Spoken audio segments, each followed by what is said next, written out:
Mula sa downtown Cebu ay nag-travel lamang tayo ng mahigit sa kalahating oras papunta dito sa nasabing lugar. Mula dito sa lugar ay pansin na pansin natin itong mga napakaraming tao.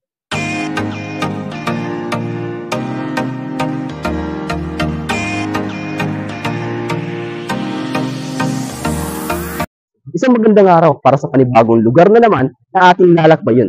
Sa araw na ito ay lilibutin natin itong buong parte ng Temple of Liyah. At aalamin natin kung ano yung history, kung paano nabuo itong Temple of Liyah.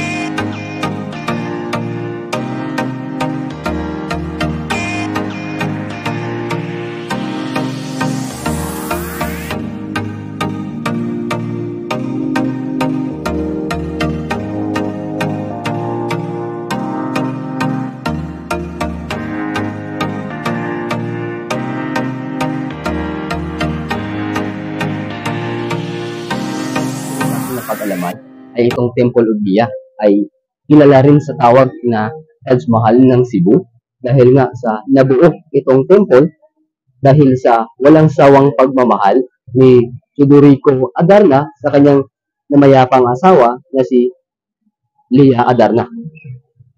Kitang-kita natin sa parting ito itong golden statua ni Liyah na kung saan ay pinagawan na itong si Liyah Adarna ay dating nanalo bilang matron queen sa University of the Southern Philippines. So, kitang-kita din natin dito yung mga anghel na may dalang trompeta.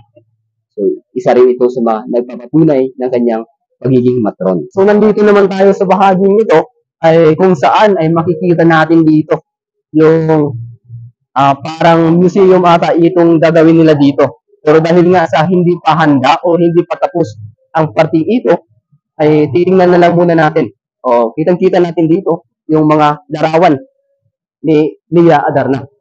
At aside riyan ay meron ding mga estatwa ng parang babae. Tayo nagkakamali, siguro ay ito si Liyah Adarna.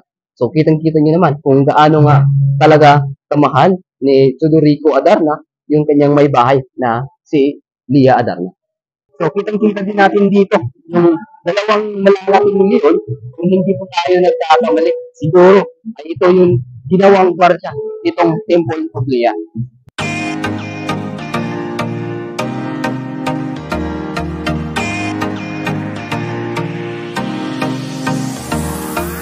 So, maliban sa estatwa ng leon na nakikita natin doon sa harapan, ay makikita din natin yung ganitong mga estatwa. So, kitang-kita nyo naman kung gaano unique yung mga estatwa na nandito. So, kitang-kita nyo.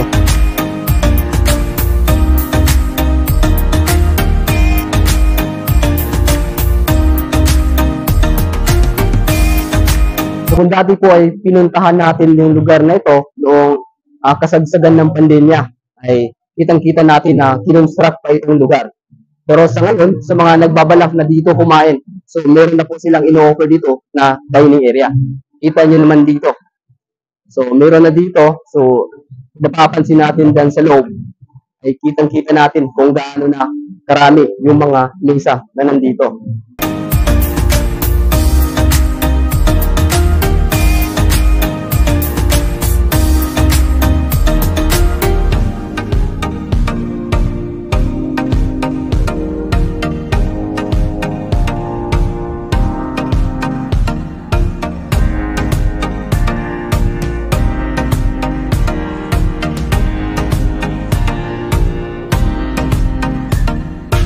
Parting ito naman ay kita-kita natin itong parking area nitong mga sasakyan.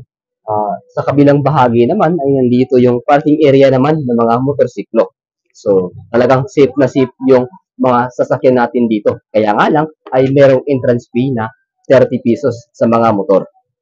At sa mga nagbabalak namang pumunta dito ay meron namang 150 pesos kada tao papasok dito sa Temple of Liyah. Kaya yun, tara!